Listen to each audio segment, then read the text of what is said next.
Verwendest du eine Hardware-Wallet zusammen mit MetaMask? Sind dann deine Assets auf der Hardware-Wallet noch sicher, wenn deine MetaMask kompromittiert ist?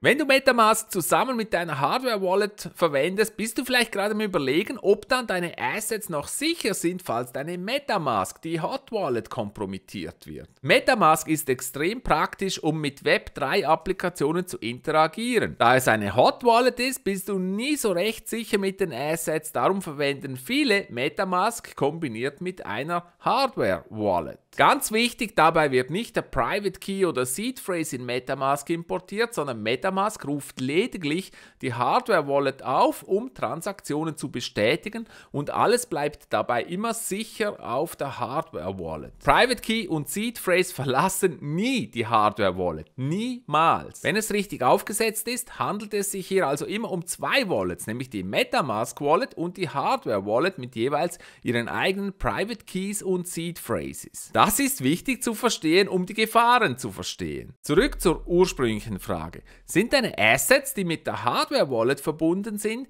gefährdet, wenn deine MetaMask kompromittiert ist? Dazu 3 Szenarien.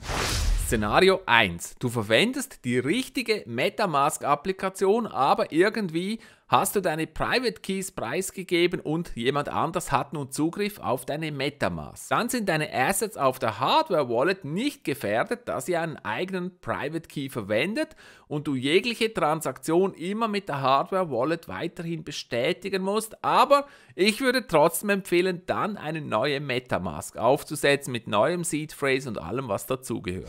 Szenario Nummer 2.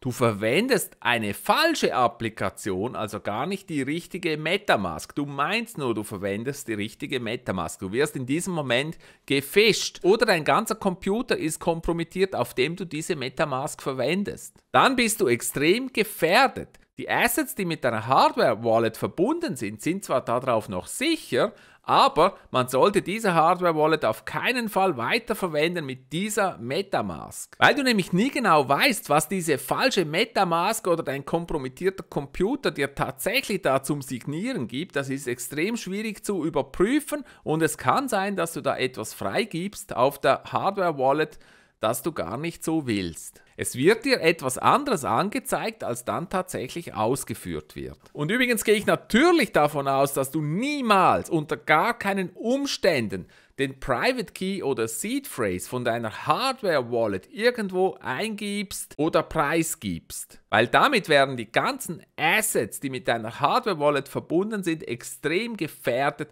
egal welche MetaMask du verwendest oder auf welchem Computer. Also niemals Seed Phrase oder Private Key der Hardware Wallet irgendwo eingeben. Den Seed Phrase der Hardware Wallet brauchst du nämlich genau nur in 2 Fällen.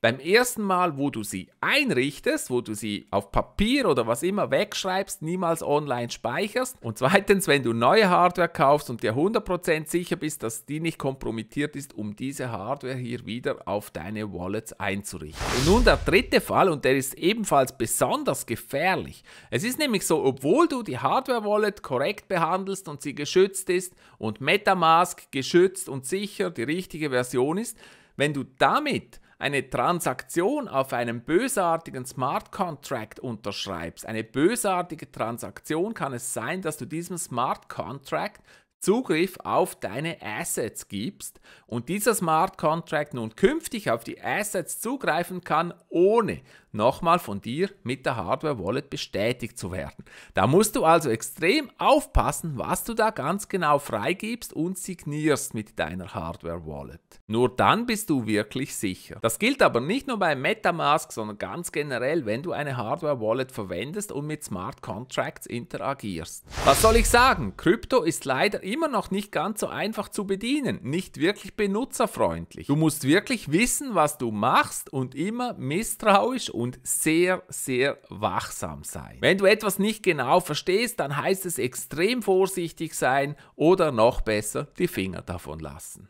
Ich hoffe, dir hat das kurze Video gefallen. Falls du noch viel mehr über Kryptotechnologie lernen willst, dann abonniere jetzt meinen YouTube-Kanal, damit du nichts verpasst.